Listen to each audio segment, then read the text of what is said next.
الحمد للہ رب العالمین والعاقبۃ للمتقین والصلاة والسلام علی سید الانبیاء والمرسلین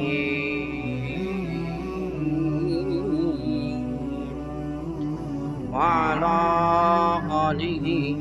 واصحابہ وذریات اہل بیتہ وعلماء ملته أجمعين أما بعد فأعوذ بالله من الشيطان الرجيم بسم الله الرحمن الرحيم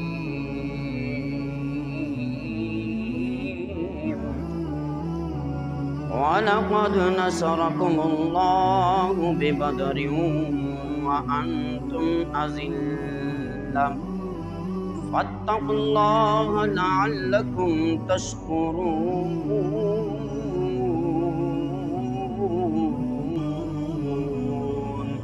صدق الله العظيم وصدق رسوله النبي الكريم الأمين إن الله وملائكته يصلون على النبي يا أيها الذين آمنوا صلوا عليه وسلموا تسليما صلاة والسلام عليك يا سيدي يا رسول الله الصلاة والسلام عليك يا سيدي یا حبیب اللہ بندہ پروردگارم امت احمد نبی دوست دارم چہار یارم تابع اولاد علی مذہب حنفیہ دارم ملت حضرت علی آپ پائے غوث اعظم زیر سایہ ہر ولی بلغ العلا بکمالہ کشف الدجی بجمالہ حسنت جمیع خصالہ صلوا علیہ وآلہ جسے چاہا در پہ بلا لیا جسے چاہا اپنا بنا لیا یہ بڑے کرم کے ہیں فیصلے یہ بڑے نصیب کی بات ہے۔ حمد و صلوات کے بعد نبی کریم رؤوف الرحیم تاجدار مدینہ احمد مجتبیٰ جناب محمد مصطفیٰ صلی اللہ علیہ وآلہ وسلم کی بارگاہ میں بے انتہا انگنت درود و سلام پیش کرنے کے بعد اس وحدہ لا شریک کا بہت زیادہ شکر ہے جس کے قبضہ قدرت میں مجھ سمیت ہم سب کی جان ہے۔ اللہ رب العزت کا لاکھاں شکر ہے کہ جس نے ہمیں جمعۃ المبارک کی رحمتیں برکتیں سمیٹنے کی توفیق عطا فرمائی اور ہماری زندگی کے اندر اللہ پاک نے ہمیں پاک ماہ رمضان المبارک کا تیسرا جمعۃ المبارک ہمیں دیکھنے کو توفیق عطا فرمایا۔ اللہ پاک کی بارگاہ میں دعا ہے جب تک ہمارے جسم میں جان ہے اللہ اپنے محبوب کے صدقے اس پاک ماہ رمضان المبارک کے دن اور رات کی برکتوں رحمتوں کی گھڑیوں کے صدقے اللہ پاک ہم پر اپنا ایسے ہی کرم ایسے ہی رحمت ایسے ہی برکت نازل فرماتا رہے۔ عزیزان گرامی آج کا ہمارا موضوع جو ہے وہ اسلام کی عظیم جنگ حق اور باطل کا نچوڑ غزوہ بدر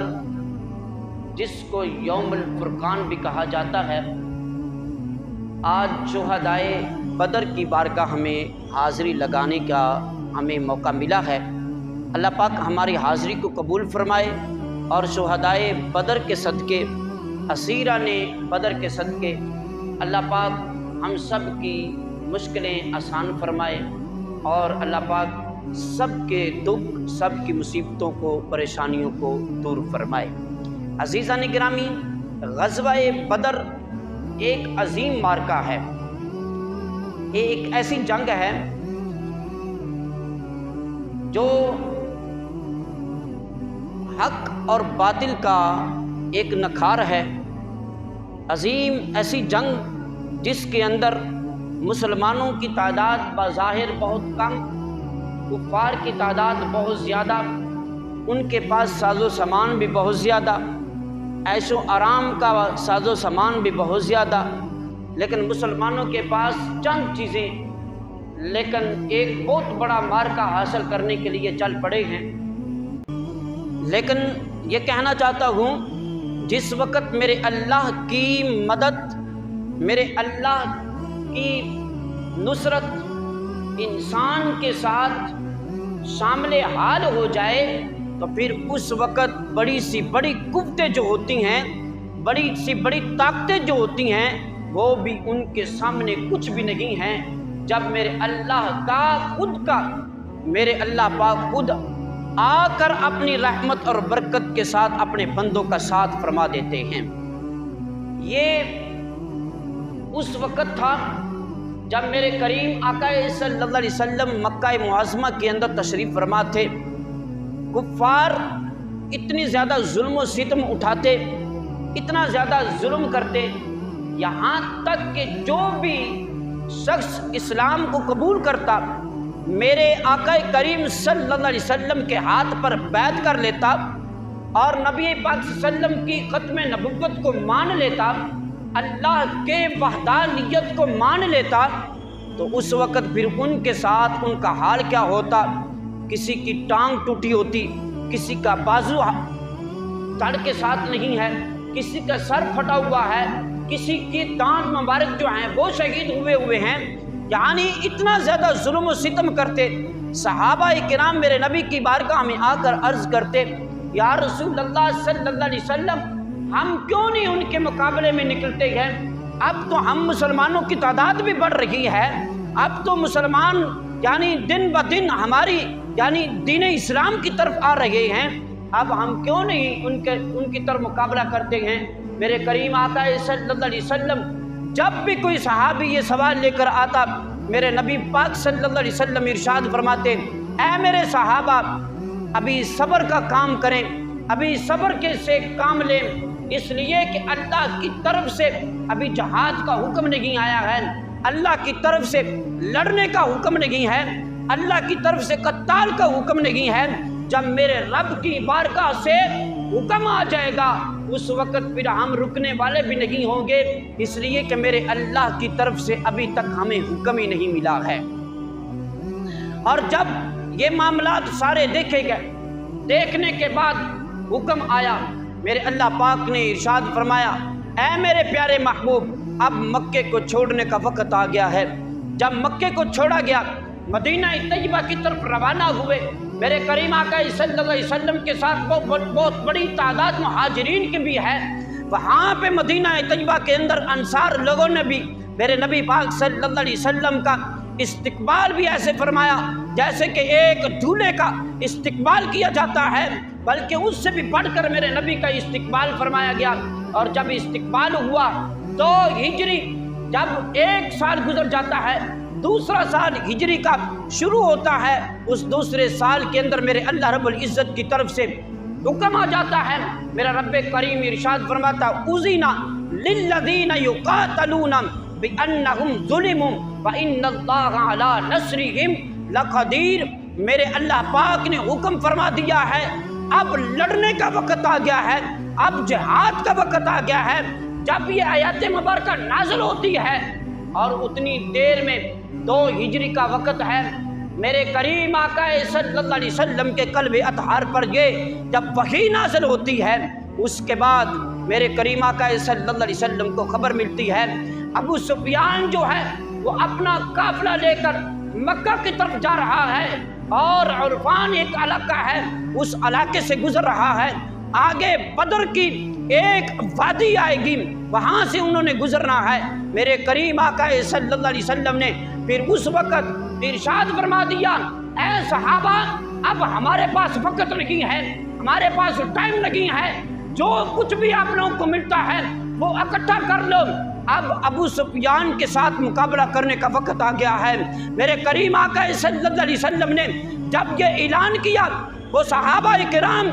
نہ پہلے کا پلان تھا، نہ پہلے کی کوئی ایسی مشاورت تھی، نہ یہ پہلے کا کوئی ساز و سامان اکٹھا کیا ہوا تھا، لیکن جس صحابہ کے کانوں میں میرے نبی کا پیغام پہنچتا ہے، کوئی اپنی کھیتی باڑی کے اندر مصروف ہے، کوئی پتھر توڑنے کے اندر مصروف ہے، کوئی اللہ کی عبادت کے اندر مصروف ہے، کوئی اپنے اہل و عیال میں مصروف ہے، کوئی کسی کام کے اندر مصروف ہے، لیکن جس طرح بھی میرے نبی کا فرمان صحابہ کے کانوں میں پڑتا ہے، وہ صحابہ وہاں پہ کاموں کو چھوڑ دیتے ہیں، وہاں پہ اپنی کھیتی باڑیوں کو چھوڑ دیتے ہیں، وہاں پہ اپنے بچوں کو چھوڑ دیتے ہیں۔ کسی کے تن پر قمیض نہیں ہے، کسی کے پاؤں میں جوتا نہیں ہے، کسی کے ہاتھ میں کچھ ہے،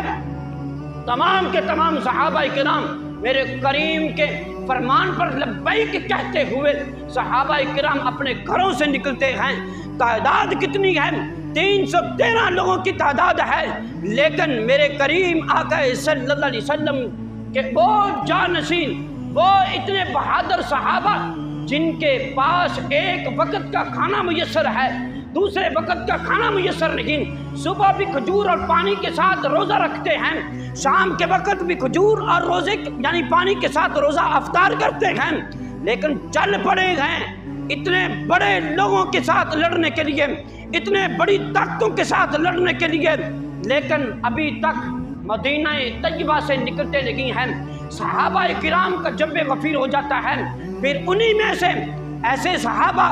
جب ان کا رد عمل لینے کے لیے میرے کریم آقا صلی اللہ علیہ وسلم نے خطاب فرمایا، اور اس کے بعد حضرت ابو بکر صدیق کا خطاب ہوا، اس کے بعد حضرت عمر کا خطاب ہوتا ہے۔ جب حضرت قتادہ رضی اللہ تعالی عنہ آپ کا جب بیان آتا ہے تو پھر آپ کا بیان ہی کمال ہے۔ آپ نے اتنے کمال کے جملے ارشاد فرمائے، آپ نے فرماتے ہیں حضرت عمر بن مقداد رضی اللہ تعالیٰ عنہ، آپ فرماتے ہیں یا رسول اللہ صلی اللہ علیہ وسلم، ہم بنی اسرائیل کی قوم نہیں ہیں، ہم موسیٰ علیہ السلام کی قوم نہیں ہیں کہ جن کے بارے میں یہ آتا ہے۔ میرے رب کریم نے ارشاد فرمایا کہ فَاذْهَبْ أَنْتَ وَرَبُّكَ فَقَاتِلَا إِنَّ هَاهُنَا قَاعِدٌ۔ اے موسیٰ، یہ جنگ کرنا، یہ لڑنا، یہ جھگڑنا، لوگوں کو قتل کرنا، یہ ہمارا کام نہیں ہے، ہم تو بس حلوے کھانے والے ہیں، ہم تو بس یعنی اعلیٰ قسم کے کھانے والے ہیں، ہم لڑنے کے لیے نہیں ہیں، ہم یہاں پہ بیٹھے ہوئے ہیں، آپ جانے اور آپ کا رب جانے، ہم آپ کا یہاں پہ انتظار کرتے ہیں۔ لیکن حضرت عمر بن قتاد آپ فرماتے ہیں یا رسول اللہ صلی اللہ علیہ وسلم، آپ ہمیں حکم دیجئے، ہم اپنے گھوڑوں کو سمندر کے اندر بھی ڈال دیں گے، ہم اپنے گھوڑوں کو سمندروں کے اندر بھی داخل کر دیں گے، آپ جہاں پہ کھڑا کریں گے، آپ جس طرف ہمیں اشارہ کریں گے، آپ جس کا سر بولیں گے، خدا کی قسم اٹھا کے کہتے ہیں ہم اپنی ماں کا دودھ اس وقت تک حلال نہیں کریں گے، اپنے جسموں میں چلنے والا خون جو ہے اپنے باپ کا خون حلال نہیں کریں گے جب تک یا رسول اللہ صلی اللہ علیہ وسلم آپ کے حکم کی تعمیل نہ کی جائے گی۔ میرے صحابہ کرام کا یہ جذبہ دیکھ کر میرے قریب آقا صلی اللہ علیہ وسلم کے ہاتھ اٹھتے ہیں، یا اللہ اس قوم کو بلند فرما دے، یا اللہ اس قوم کو نصرت فرما دے۔ میرے کریم آقا صلی اللہ علیہ وسلم کا وہ پیارے صحابہ کرام پھر جب نکلتے ہیں، ساز و سامان آپ لوگوں کے پاس کتنا ہے عزیزان گرامی؟ 305 لوگ ہیں۔ ہم تو یہ سنتے ہیں نا کہ 313 لوگ ہیں، لیکن بدر کا جن اصحاب کو حصہ ملا وہ 313 صحابہ ہیں، لیکن ان میں سے 8 ایسے صحابہ ہیں جو غزوہ بدر کے اندر شریک نہیں ہوئے۔ 8 ایسے صحابہ ہیں جن کو بدر کے مقام پر آپ داخل نہیں ہوئے، آپ ساتھ نہیں گئے، لیکن 8 لوگوں کو، ان صحابہ کو، ان صحابہ کو بدر کا حصہ بھی ملا، بدر کا مقام بھی ملا، بدر کا مرتبہ بھی ملا۔ ان میں سے حضرت ایک عثمان غنی رضی اللہ تعالی عنہ ہیں، جو وہ صحابی رسول ہیں کہ جو نبی پاک صلی اللہ علیہ وسلم کی لخت جگر حضرت رقیہ رضی اللہ تعالی عنہا، آپ بہت زیادہ بیمار تھی، آپ کی علالت کی وجہ سے میرے کریم آقا صلی اللہ علیہ وسلم نے فرمایا اے عثمان آپ بدر میں نہیں جائیں گے بلکہ میری بیٹی کا خیال کریں گے۔ یہاں پہ ایک بات عرض کرنا چاہتا ہوں مسلمانوں، یہ میرے کریم آقا صلی اللہ علیہ وسلم کو بخوبی پتا تھا ہمارا جانے کے بعد میری بیٹی کا وصال ہو جائے گا، میری بیٹی اس دنیا میں نہیں رہے گی، لیکن اسلام کی خاطر، ہماری خاطر، دنیا اسلام کے جھنڈے کی خاطر میرے کریم آقا صلی اللہ علیہ وسلم نے آخری وقت میں اپنی شہزادی کا، اپنی بیٹی کا، اپنی پیاری شہزادی کا چہرہ تک بھی نہیں دیکھا ہے۔ یہ ہمارے لیے ہے، یہ اسلام کی خاطر ہے، یہ اسلام کے لیے ہے۔ حضرت عثمان غنی رضی اللہ تعالیٰ عنہ آپ وہاں پہ پھر رک جاتے ہیں، آپ نہیں گئے لیکن آپ کو بدری مقام ضرور ملا ہے، آپ کو بدری صحابہ کی صفے یعنی صفوں کے اندر شامل ضرور کیا گیا ہے، اور ان میں سے ایک حضرت طلحہ رضی اللہ تعالیٰ عنہ ہیں، ان میں سے ایک اور بھی صحابی ہیں جن کو یہ بدر کی جنگ سے پہلے 10 دن میرے کریم آقا صلی اللہ علیہ وسلم نے یعنی غزوہ بدر کی وادی کے ارد گرد میرے کریم آقا صلی اللہ علیہ وسلم نے آپ نے ایک جاسوس کے لیے آپ کو بھیج دیا، کہا کہ آپ لوگ دونوں جو ہیں محاصرہ کریں گے، دیکھیں گے کس کس طرف سے کون کون سے قافلے آ رہے ہیں اور ہمیں اطلاع دی جائے گی، اور آپ لوگوں کو بدر کا مقام بھی دیا جائے گا، آپ لوگوں کو بدر کا حصہ بھی دیا جائے گا، وہاں سے جو بھی مال غنیمت اکٹھا ہوگا وہ بھی آپ لوگوں کو دیا جائے گا۔ اور ان میں سے یہ 3 مہاجر صحابہ ہیں اور 5 ایسے صحابہ ہیں جو انصار میں سے تھے اور جن کو کسی کو چوٹ لگنے کی وجہ سے واپس بھیج دیا، کسی کو یعنی کسی کی بستی کا حاکم بنا دیا، کسی کو مدینہ منورہ کا حاکم بنا دیا۔ میرے کریم آقا صلی اللہ علیہ وسلم نے ان 8 صحابہ کو بدر کا مقام اور مرتبہ عطا کیا، لیکن 305 لوگ بدر کی وادی پر جاتے ہیں اور پھر ایسا مارکا مارتے ہیں، ایسی لڑائی لڑتے ہیں جو دنیا اسلام کے اندر بلکہ قیامت تک اسلام عظیم جنگ کا نام لیا جائے گا۔ اور ان 14 شہداء جو بدر کی وادی پر شہید ہوئے، اللہ پاک ان کا بھی نام قیامت تک زندہ رکھے گا، جن کی وجہ سے عزیزان گرامی یہ وہ صحابہ تھے جن کے پاس صرف اور صرف 100 گھوڑے تھے، یعنی صرف 305 لوگوں کے پاس 3 گھوڑے 70 اونٹ تھے، اور انہی کے ساتھ 6 زرے تھیں، 8 تلواریں تھیں۔ 305 لوگ ہیں، 8 تلواریں لے کر جنگ لڑنے کے لیے جا رہے ہیں، اور 6 زرے ہیں، یہاں تک کہ 70 اونٹ ہیں، اور پھر جب مدینہ طیبہ سے نکلتے ہیں، حاجی حضرات جب جاتے ہیں، یہ بالخصوص وہاں پہ اس وادی کو دیکھا ہوگا جہاں پہ غزوہ بدر لڑی گئی ہے، اس بندہ نچیز نے الحمدللہ اپنی آنکھوں سے اس میدان کو دیکھا ہے جہاں پہ میرے کریم آقا صلی اللہ علیہ وسلم کا آپ کا یعنی وہ جو رہنے کے لیے ایک جھوپڑی بنائی گئی تھی، جو اس جگہ پر مسجد عریش کو بنا دیا گیا، وہ بھی الحمدللہ اپنی آنکھوں سے دیکھا۔ اور اس سے بڑی بات یہ ہے، کمال کی بات یہ ہے، عزیزان گرامی خدا کی قسم اٹھا کے کہتا ہوں، منبر رسول پر بیٹھ کر یہ بات کر رہا ہوں، میں الحمدللہ اپنی آنکھوں سے اور یہ دل کی کھڑکیوں سے میں نے یہ محسوس کیا ہے، جو مسجد عریش کے بالکل سامنے جو صحابہ نے اپنے ہاتھوں سے ان مکانوں کو بنایا، ان اینٹوں کو لگایا، اس گارے کو لگایا، جب ہم وہاں پہ پہنچے، اللہ کی قسم اٹھا کے کہتا ہوں ہم نے ایسے محسوس کیا، اللہ کی قسم ہے کہ میرا محبوب ابھی ابھی یہاں سے گزر کر گیا ہے، ابھی ابھی یہاں سے گزر کر گئے ہیں، اس طرح کا وہاں پہ عالم تھا۔ اور پھر وہ وادی، وہ بستی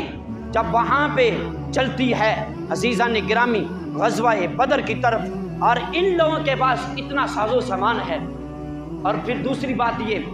کہ جس طرف نبی پاک صلی اللہ علیہ وسلم کا آپ کا قافلہ تھا، وہاں پہ ریتلی جگہ تھی اور اوپر سے پیاس بھی اتنی زیادہ لگتی تھی، اوپر سے روزے بھی تھے اور گرمیوں کا موسم تھا جب یہ غزوہ بدر لڑی گئی۔ اور پھر جب یہ حال میرے اللہ پاک نے اپنی رحمت سے دیکھا،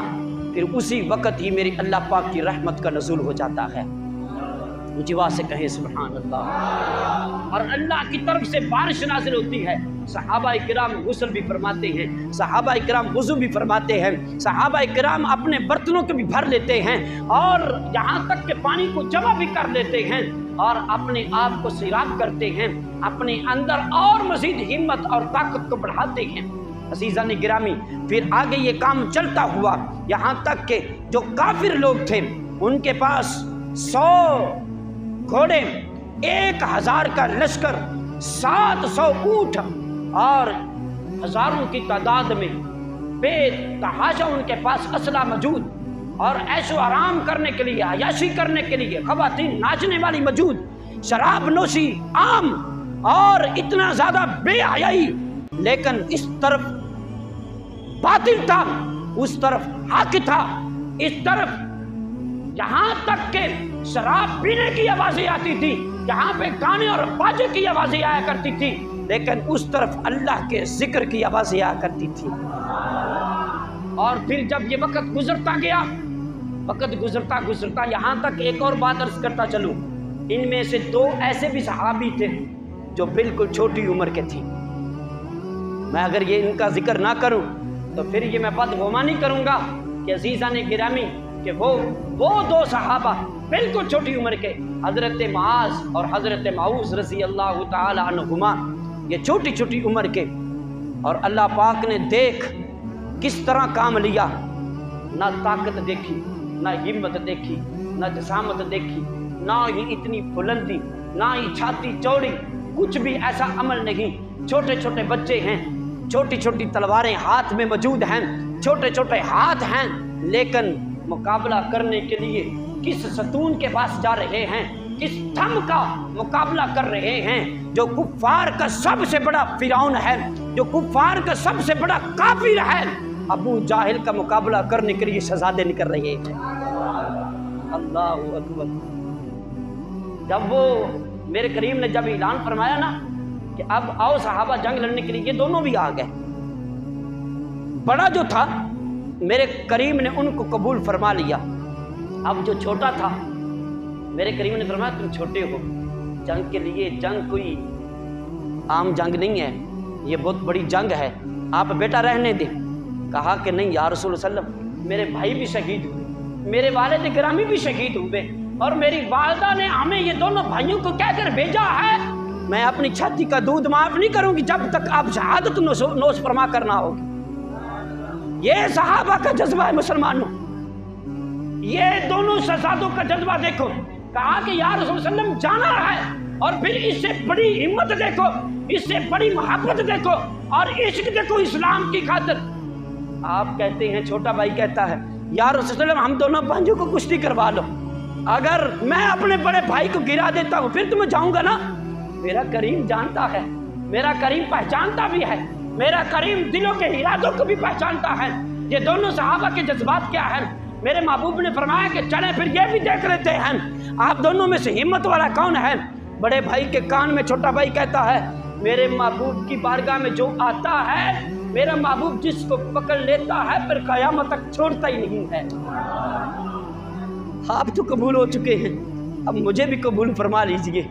آپ گر جانا، میرا محبوب مجھے بھی قبول فرما لے گا۔ بڑے چھوٹے کو گرا دیتا ہے، بڑا خود بے خود گر جاتا ہے۔ میرا محبوب یہ منظر دیکھ رہا ہے اور فرشتوں کا سردار بھی دیکھ رہا ہے، میرا اللہ بھی دیکھ رہا ہے۔ اور یہ منظر کو دیکھا میرے نبی نے سینے کے ساتھ لگایا، دونوں لگا کر آپ نے فرمایا کہ یہ میرے صحابہ کی ہمت ہے مسلمانوں، یہ کمال ہے اسلام کی خاطر۔ ان دونوں شہزادوں نے اپنی اکیلی ماں کو بھی چھوڑ دیا، اپنے باپ شہید کو، ان کے خون کو ریاغہ نہیں جانے دیا، بلکہ وہ چل پڑے۔ جب میدان کے اندر جاتے ہیں حضرت عبداللہ بن مسعود کو پکڑ کر کہتے ہیں اے چاچا مجھے بتا ابو جہل کون ہے، وہ حضرت عبداللہ بن مسعود فرماتے ہیں اے شہزادو تم لوگوں نے کیا کرنا ہے؟ کرنا ہے ہم نے، اس لیے کہ ہم نے اس کی گردن کو اتارنا ہے، لیکن جب میرے اللہ کی نصرت آ جائے پھر اس وقت نہ دیکھا جاتا ہے چھوٹا بچہ، نہ دیکھا جاتا ہے حضرت عبا جیسا 80 سال کا بابا، اس وقت میرے رب کریم کی طرف سے اللہ کی رحمت نازل ہو جاتی ہے۔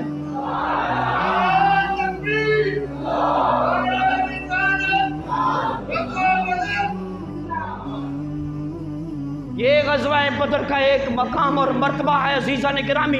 جب وہ میدان بدر کے اندر دونوں شہزادے اترتے ہیں، حضرت عبداللہ بن مسعود نے کہا وہ دیکھو جو بڑی سیٹ کے اوپر بیٹھا ہوا ہے وہ سب سے بڑا فرعون ہے، وہ سب سے بڑا کفار کا دجال ہے، جاؤ اس کو واصل جہنم کر دو۔ جب وہ دونوں شہزادے آپ جب جاتے ہیں اور ابو جہل کو للکار کر بولتے ہیں اب محمد عربی کے غلام آ چکے ہیں، اب میدان کے اندر جب وہ غزوہ بدر کا منظر اس طرح بیان کرتے ہیں، ابو جہل کہتا ہے ابھی تو ماں کا دودھ چھوڑا ہے،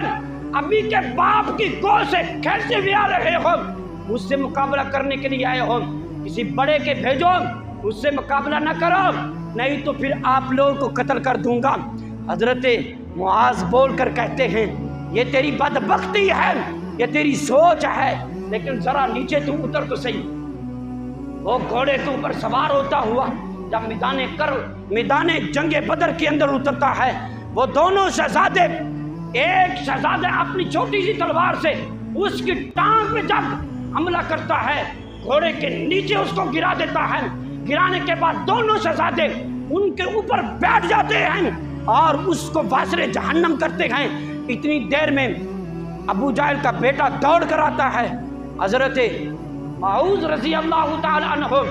آپ کو وار کرتا ہے، اتنا سخت وار کرتا ہے یہاں تک کہ آپ کا بازو جو ہے وہ علیحدہ ہو جاتا ہے، صرف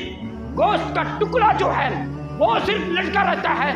اور اس بازو کی تکلیف کی وجہ سے اور جب عشق مصطفیٰ پیدا ہو جائے، جب اللہ کے دین کی محبت پیدا ہو جائے، جب میرے نبی کی محبت پیدا ہو جائے، جب اسلام کا جھنڈا گاڑنا ہو، پھر اس وقت تکلیف نہیں دیکھی جاتی، بلکہ وہ شہزادہ اپنے پاؤں کے نیچے اپنے بازو کو رکھتا ہے اور کھینچ کر اپنے بازو کو اتار دیتا ہے،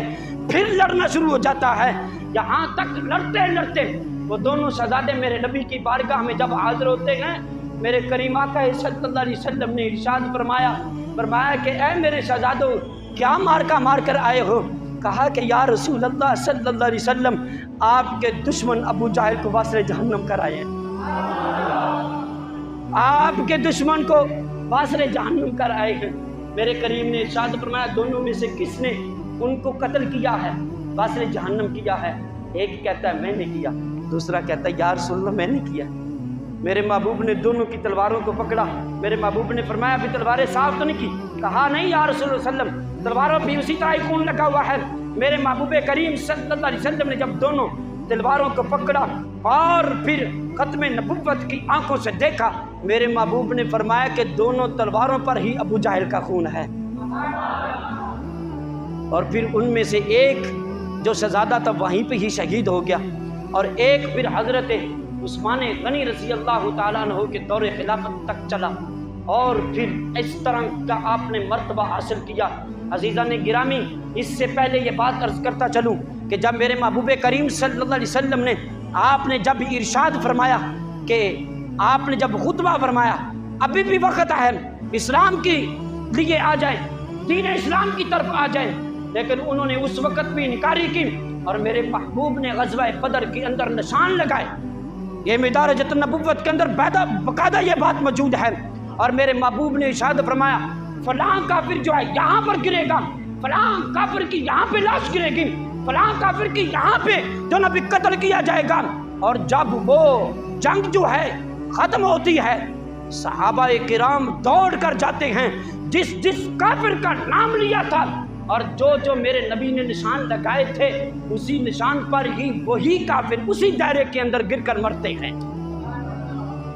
اور جب 70 لوگوں کو فاصل جہنم کیا، میرے محبوب نے فرمایا کہ ان سب کو اکٹھا کر کے ایک کنویں کے اندر پھینک دو،